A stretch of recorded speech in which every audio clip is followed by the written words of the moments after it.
The functions of the financial system have to be performed through innovation. Innovation has to allow our functions to go forward, and innovations have been myriad over the last years, over the last 20, 25 years.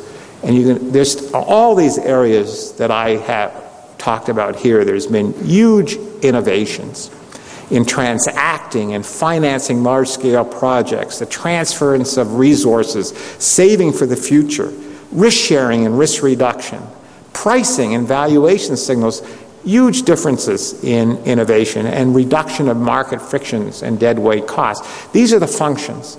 But the functions of a financial system, these 6 functions, are the same in Austria as they are in Hong Kong or the United States or other parts of the world. We have to figure out how to transact more efficiently. We have to figure out how to finance large-scale projects more efficiently, and etc.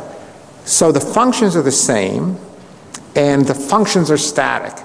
But the institutions that provide the functions for individuals, investors, savers, those institutions change over time. What a Goldman Sachs is doing today is nowhere like what a Goldman Sachs was doing 10 years ago.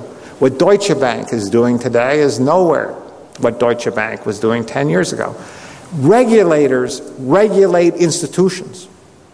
They do not regulate functions. Actually, this panel is called The Future of the Industry, and all of those who have studied Austrian economics, especially here in this house, should know Schumpeter's creative destruction. Professor Scholz now mentioned the competitive destruction, and I just wanted to ask each of you, what will the managed futures look like?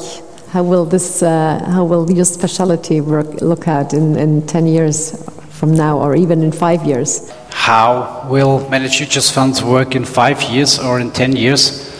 I can make it now very easy for me and say nothing will change.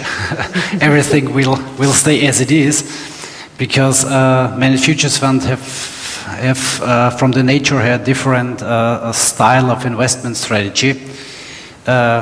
We as managed futures fund provider invest in trends. We are trend follower. Concerning the institutional side, we will have a much more differentiated structure than up to now. So on the one side, we will have the traditional banking, which is much more separated. I would not like to say we've got the system like in the US before 1989, before this Glass-Steagall Act was cancelled.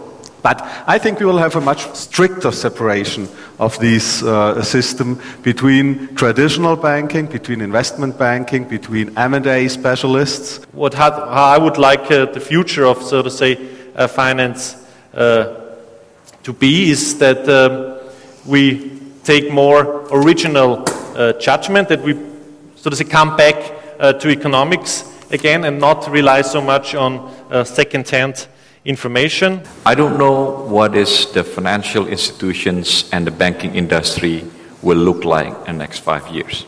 But I know what I want to see the banking and the financial institution will look in the next 5 years. That this too should do its functions, like the professor says. I agree with you. I mean, I think right now the time has stopped.